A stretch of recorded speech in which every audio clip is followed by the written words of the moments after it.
2의 2단원 추론적 읽기 들어갈게요. 추론적 읽기 뭐예요? 숨겨져 있는 내용 찾는 거예요. 그래서 여기 글에는 의미가 숨겨져 있거나 내용이 생략되어 있는 경우가 많은데 걔네들을 찾으려고 하면 됩니다. 도대체 어떤 것을 찾으려고 하면 됩니까? 표면에 제시되어 있는 표지를 적극적으로 활용을 합니다. 필자가 누구인지, 어떤 목적으로 썼는지, 배경 지식이나 경험 활용해보고 이러한 것들. 근데 저는 추론은 없어. 그냥 다 사실적인 이해다 라고 그냥 맘 편하게 생각하는 편이에요. 이렇게. 글에 드러나지 않은 정보를 예측하여 필자의 의도나 글의 목적, 숨겨진 주제에 생략된 내용을 추론하면서 읽는다. 경제활동하는 인간의 특성. 글을 쓴 필자의 의도와 목적을 추론해 봅시다. 숨겨진 뜻을 찾으러 가보자 이 이야기죠. 추론적 74페이지 추론적 읽기의 개념과 필요성. 명시적으로 대놓고 드러나 있지 않은 의미를 헤아려 짐작하는 것. 추론적 읽기의 필요성.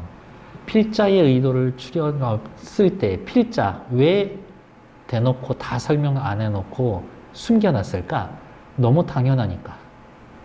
그런 얘기는 굳이 안 한대요.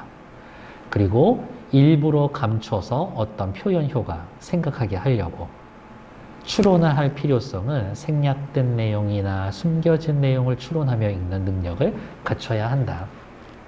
척하면 착! 뭐 이런 느낌? 생략된 내용을 추론하는 것. 우리 집 고양이가 또 새끼를 낳았어. 그러니까 우리 집 고양이는 암컷이겠지. 새끼를 또 낳았어. 이전에 새끼 낳은 적이 있겠지. 이번에는 실수하지 않기 위해 기말고사 공부를 열심히 해야 되겠어. 기말고사 이야기하는 거 보니까 학생이구나. 이번에는 실수하지 않아야겠어. 그럼 중간고사 때 실수했단 얘기네. 그쵸? 지난 시험에 실수한 적이 있다. 뭐 요 정도는 추론을 해주는 거지. 너무 당연한 거 아니에요? 숨겨진 주제나 글쓴 목적, 의도를 추론하는 방법은 뭐 요거 그냥 한번 읽어보시면 될 것 같아요. 75페이지 36.5도 인간의 경제학. 체온 이야기하는 걸까? 경제학 얘기하는 걸까? 경제학 이야기 하겠지. 전통적 경제학의 문제점을 지적하면서 현실에 맞는 경제 이론과 경제 정책을 찾아야 할 필요성이 있다를 주장하고 있다. 필자는 이기적 인간인 호모 에코노미쿠스를 전형적인 인간형으로 설정한 전통 경제학을 언급하고 공공재를 사례를 들어서 이기적인 인간들이 무임승차하는 현상을 지적하고 있다. 언제나 무임승차할 수 있는 상황에서 무임승차하나? 실험을 한대. 의외로 무임승차하려는 경향이 적었다. 합리적이고 이기적으로 행동하진 않는다. 언제나 합리적이고 이기적인 건 아니다. 이를 바탕으로 호모 에코노미쿠스의 바탕을 둔 전통적 경제 이론에 한계가 있음을 언급하면서 너네들은 한계가 있어.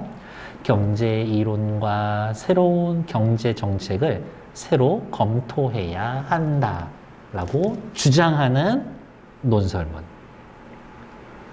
자신의 논리에 증거를 대고요. 구체적인 사례를 제시해 줍니다. 제재, 인간이 하는 경제 행위의 특성. 주제는 언제나 그렇듯 항상 중요하죠. 전통적 경제학과 다른 새로운 경제 이론과 경제 정책이 필요합니다. 이야기. 이 글의 특징으로 따지자면 전통적 경제학이 설정한 호모 에코노미쿠스의 경제 행위가 현실과 동떨어져 있다. 구체적인 실험을 통해 전통적 경제학의 한계를 지적하고 있다. 글의 구성은요. 설명문은 처음, 중간, 끝인데 논설문은 서론, 본론, 결론 이렇게 나올 거다. 서론 부분에서 호모 에코노미쿠스를 전형적인 인간으로 설정한 전통적 경제학의 반기를 든 경제학자들이 등장했다. 본론에선 공공재의 특징을 설명해주고 본론 2에선 인간이 항상 이기적이지만은 않았다. 그러니까 인간이 이기적인 인간이니까 이렇게 경제 활동할 거야. 전제가 틀렸어.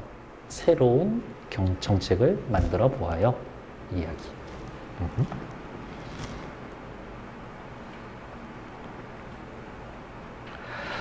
36도 인간의 경제학 이준구 준구 아저씨 이 아저씨 많이 보시게 될 거예요.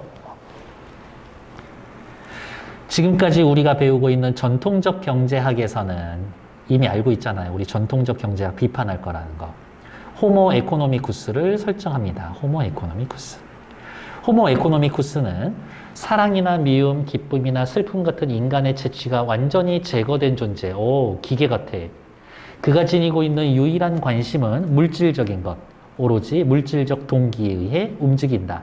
한마디로 호모 에코노미쿠스는 자신의 이익을 합리적으로 추구하는 존재다. 말만 그럴듯했지 이거 뭐 꼭 나쁜 말은 아닌 것 같아요. 그러나 야호! 이제 중요한 얘기는 뒤에 오겠지. 최근에는 호모 에코노미쿠스를 전형적 인간으로 보는 전통 경제학의 시각에 반기를 드는 경제학자들이 나타났다. 요 경제학자들은 호모 에코노미쿠스라고 이야기를 하는 전통적 경제학과 반대됩니다. 이렇게 표시할 수 있겠죠? 이들은 반기를 든 사람들은 호모 에코노미쿠스가 아니라는 다양한 증거를 제시를 했다. 인간은 어떻게 이기적이고 물질적 동기에 의해서만 움직이는 게 아닙니다. 라고 얘기해 주겠죠. 다양한 증거, 어떠한 증거를 대는지 한번 살펴봅시다. 도로나 공원처럼 여러 사람이 공동으로 소비하는 것을 공공재라고 부른다. 공공재라고 하는 단어를 정의했죠. 공공재의 또 다른 예로는 도로 공원을 공공재에 대한 예시, 국방 서비스나 경찰 서비스도 공공재에 대한 예시. 그런데 이 공공재는 독특한 성격이 있어서 시장에서 그것을 취급하기 어렵다. 국방 서비스 받으실 분 돈 받고 그 사람한테만 국방 서비스 제공하는 거 아니잖아.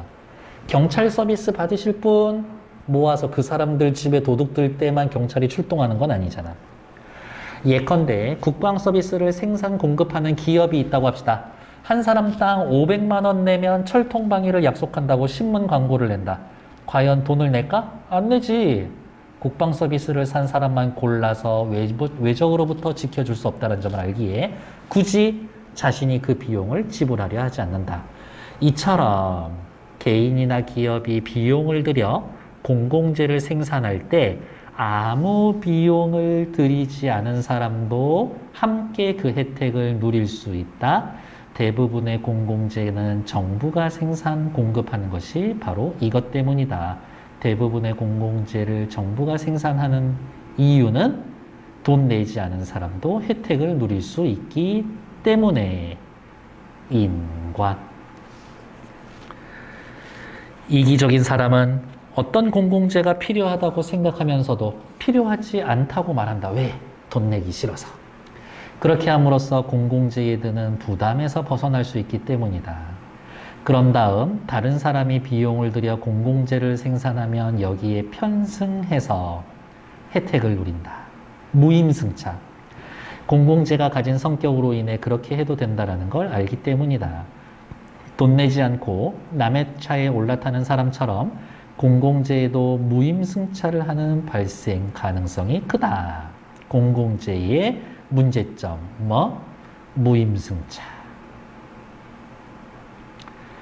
바로 이 무임승차 때문에 시장이 공공재를 생산, 공급하는 일을 제대로 감당하지 못하는 것이다. 괜찮나요? 중요한 개념이 여기 있어요. 공공재, 모든 사람들이 공동으로 이용하는 재화 서비스, 국방, 경찰, 소방, 공원, 도로, 그 재화와 서비스에 대가를 치르지 않더라도 혜택에서 배제할 수 없는 성격, 배제할 수 없어. 사람들이 소비를 위해 서로 경합할 필요가 없는 비경쟁성의 속성을 지니고 있다. 그리고 하나만 더 쓸까요? 그래서 무임승차가 발생한다.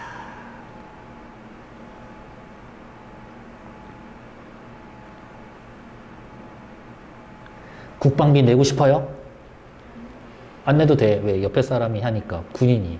나 돈 안 내도 그 아저씨들이 우리를 지켜줄 거거든요. 군인 아저씨들은 엄청 고생하시는 분들이에요. 77페이지. 공공재에 무임승차한다라는 것은 자기가 속한 공동체의 이익을 무시하고 개인적인 이익만 취하려고 행동한다라는 뜻이다. 완벽하게 합리적이고 이기적인 사람, 즉 호모 에코노미쿠스라면 당연히 이기적으로 행동하겠지. 그러나 무임승차를 할 수 있는 상황이라고 언제나 무임승차를 할까에 대한 답을 얻기 위해 어떤 실험을 행해 봤습니다. 대충 예상할 수 있겠죠? 무임승차 할 수 있는 상황인데도 사람들은 무임승차 안 해.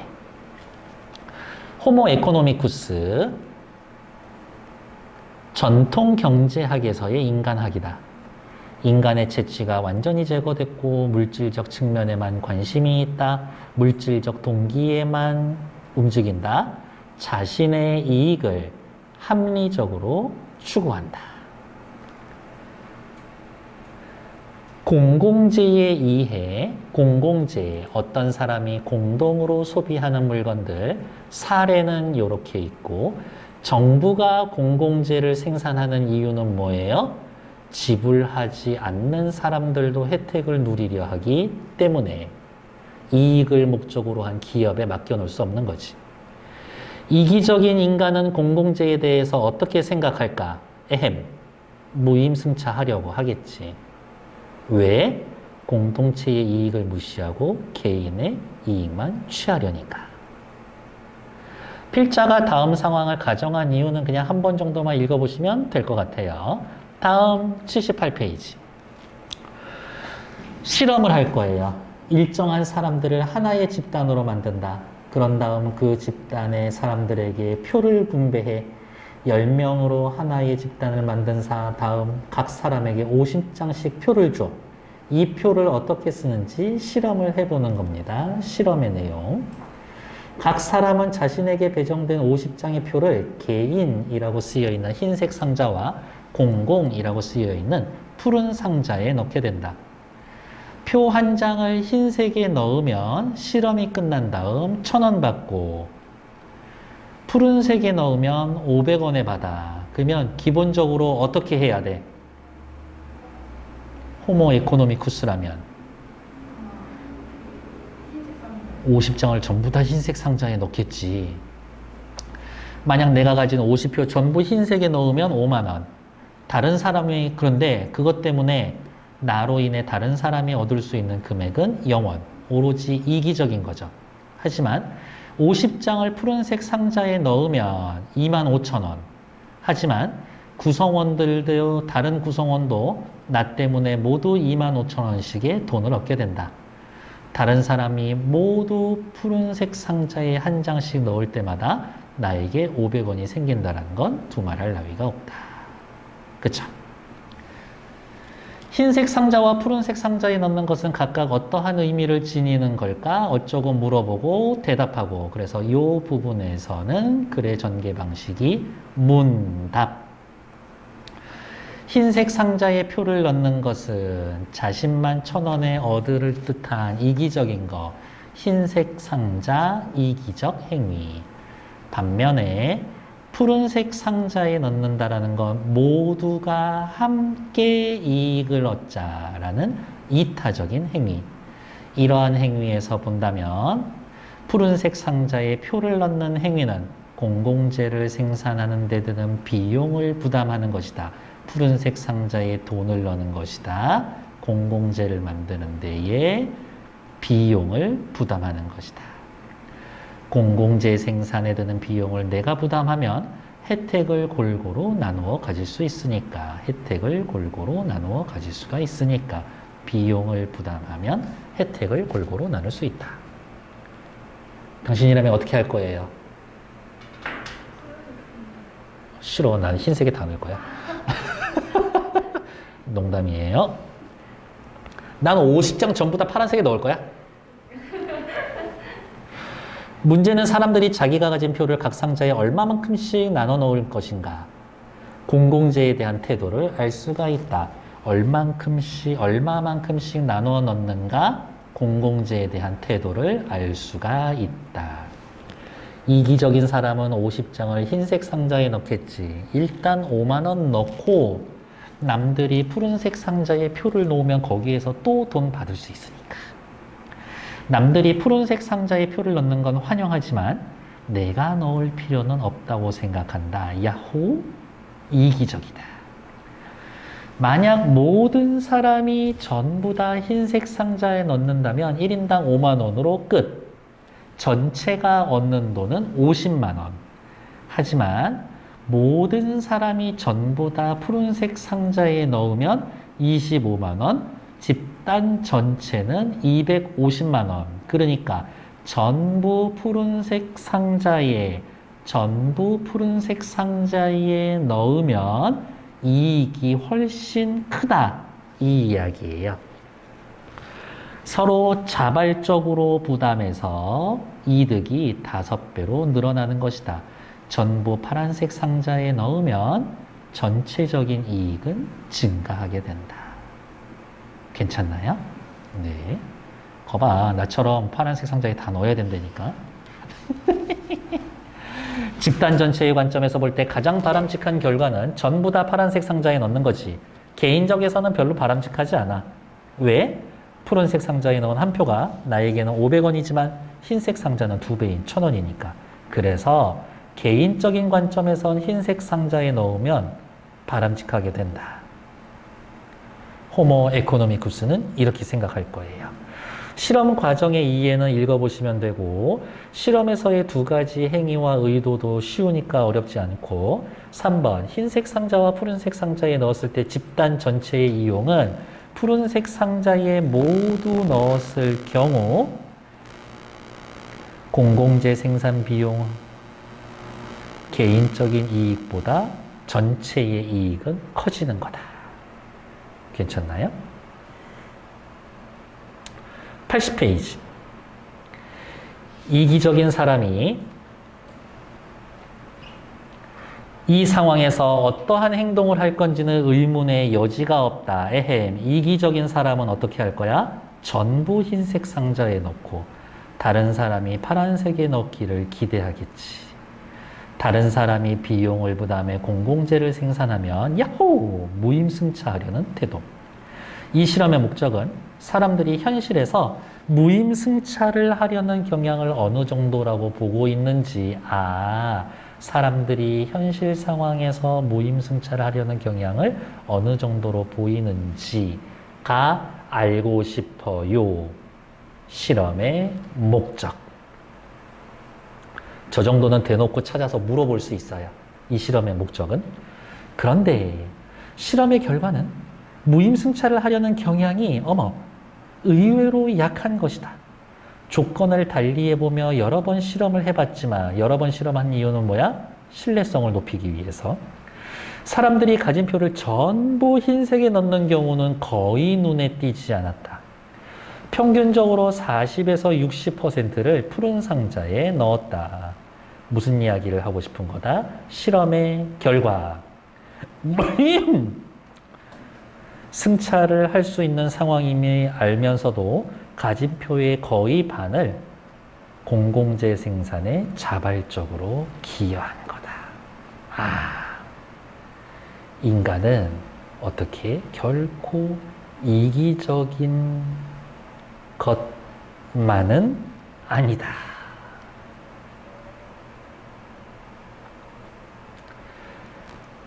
결론. 지금까지의 전통적 경제학에서는 자신의 이익만을 추구하는 호모 에코노미쿠스를 경제행위의 분석 대상으로 삼았다. 하지만 공공재에 관련된 실험을 통해서 사람은 뭐라고? 에코노미쿠스, 호모 에코노미쿠스가 아니다 라는 것 확인을 했다. 우리가 경제행위를 할 때 언제나 이기적으로 합리적으로 행동하지 않는다라는 거다. 지금의 경제정책을 만드는 근거가 되었던 전통적 경제 이론이 현실을 설명하는데 한계가 있다. 이 경제 이론에 두고 있는 경제 정책이 효과를 낼 수가 없다. 사람을 이기적으로만 생각하고 정책을 냈으니까 그거 안 먹혀. 이제 글 전체의 주제가 이거죠.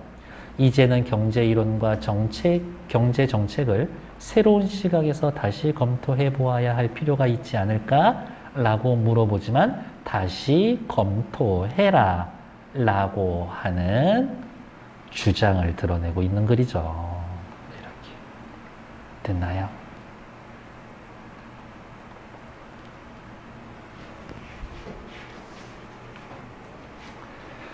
(81페이지로) 넘어갈게요.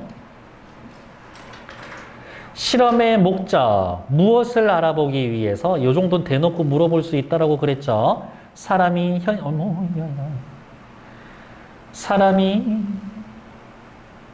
버벅대고 있어. 사람이 현실의 상황에서 무임승차하려는 경향이 어느 정도인지 알고 싶어서. 무임승차할 수 있었지만 사람은 공공재 생산에 자발적으로 참여했다. 언제나 이기적이고 합리적으로 행동하는 건 아니다. 필자의 주장, 중요한 별표가 되겠죠. 전통적 경제학에 대해 반론을 제기하고 실험 결과에 따라서 전통적 경제 이론이 현실을 설명하는데 한계가 있다. 전통적 경제 이론에 기초한 경제 정책이 효과를 내지 못할 수가 있다. 따라서 지금의 경제 이론과 경제 정책을 새로운 시각에서 바라보면서 재검토해라 라고 이야기를 하고 있다.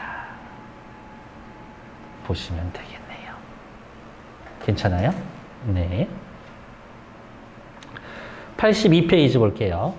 다음 글을 읽고 생략된 내용이나 감추어진 의미를 추론해 봅시다. 여기에서 이야기하는 건 요거예요. 그 비용, 이것 때문이라고 하는 누구?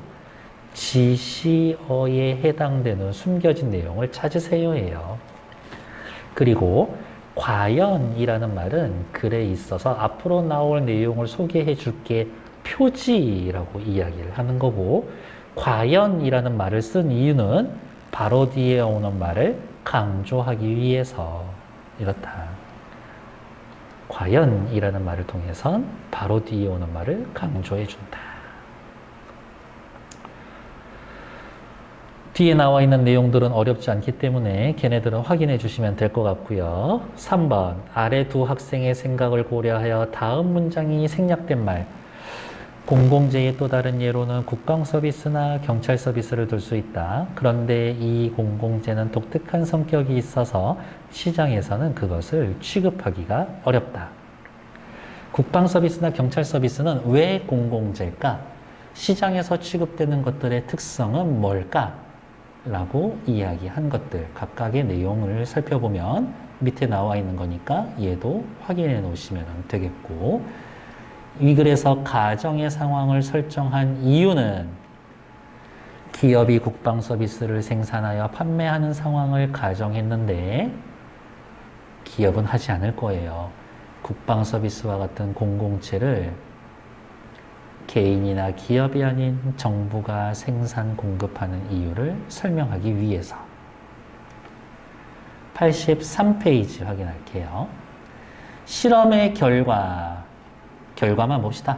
사람은 언제나 이기적으로 행동하는 것만은 아니다. 이 실험을 통해 궁극적으로 말하고자 하는 바, 다시 인간은 경제 행위를 할 때 언제나 이기적이고 합리적으로만 행동하는 건 아니다. 글을 쓴 필자의 의도, 예상 독자는 누굴까요? 경제학에 관련된 거니까 경제 이론과 경제 정책을 세우거나 경제학에 관심이 많은 사람들. 기대하는 바, 너희들의 전통적 경제 이론이 현실 설명하는 데 한계가 있다라는 걸 스스로 깨닫기 위해서. 정리합시다. 글을 쓴 의도는 너네 그 이론으로는 안 돼. 다른 시각으로 바라봐야 돼. 라고 이야기하는 것들. 36.5도 인간의 경제학. 저는 요거 중요하다고 봅니다. 왜 하필 이런 제목을 썼을까? 경제학이라는 건 결국 인간이 하는 거다. 그러니까 인간의 특성에 대해서 좀 더 잘 알아야 한다. 앞으로 경제학이 분석 대상이 삼아야 할 인간이 이러이러한 특성을 가지고 있다라는 걸 강조하기 위해서.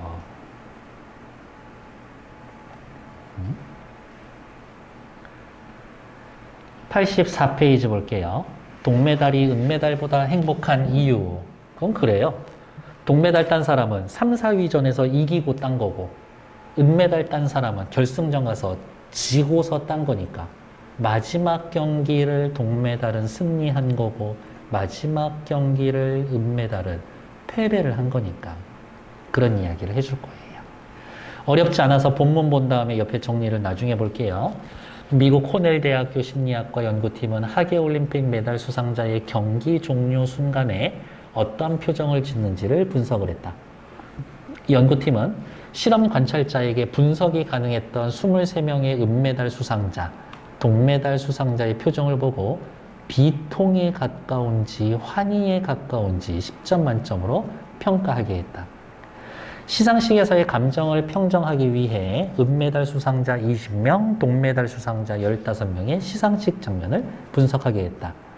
분석 결과 동메달 딴 사람들은 몇 점? 7.1점.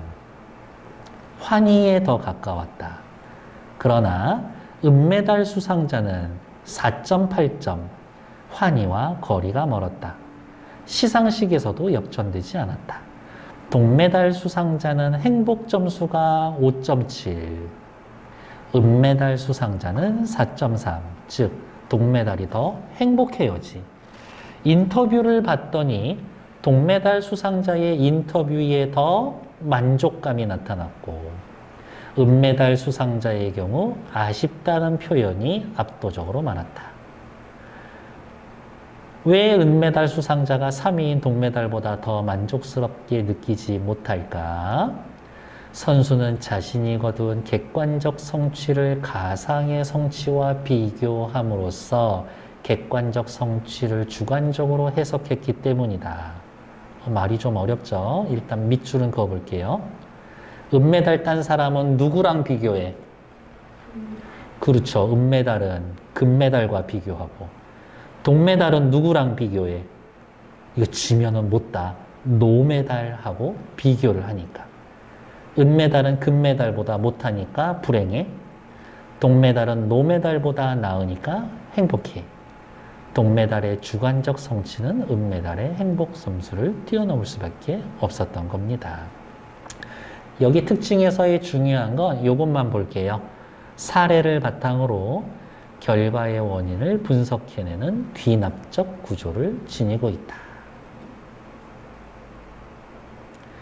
결과가 나중에 나오면 귀납이라고 할게요. 그냥 쓸까? 귀납적 구조. 결론을 나중에.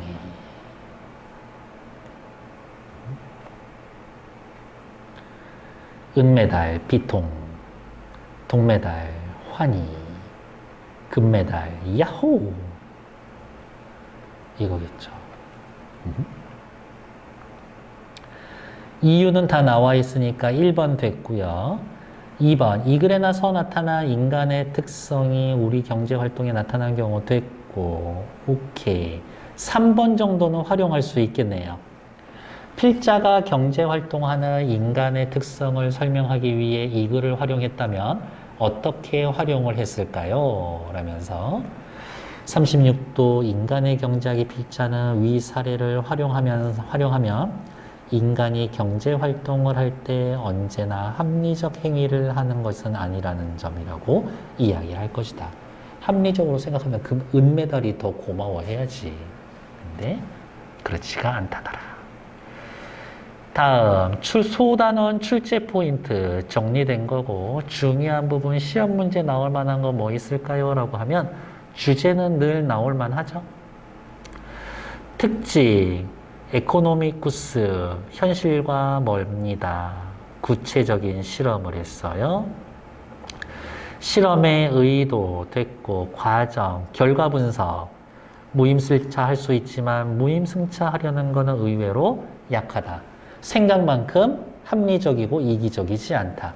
생각만큼 언제나 이기적이고 합리적이지는 않다. 전통의 경제학과 실험의 결과는 다르다. 전통적 경제학으로는 현실을 설명하는 데 한계가 있다. 저것에 근거한 경제 정책이 효과를 내지 못할 수가 있다. 그래서 글 전체의 주제에 전통적 경제학의 바탕을 둔 경제 이론과 경제 정책은 새로운 시각에서 검토해야 한다. 괜찮나요? 네.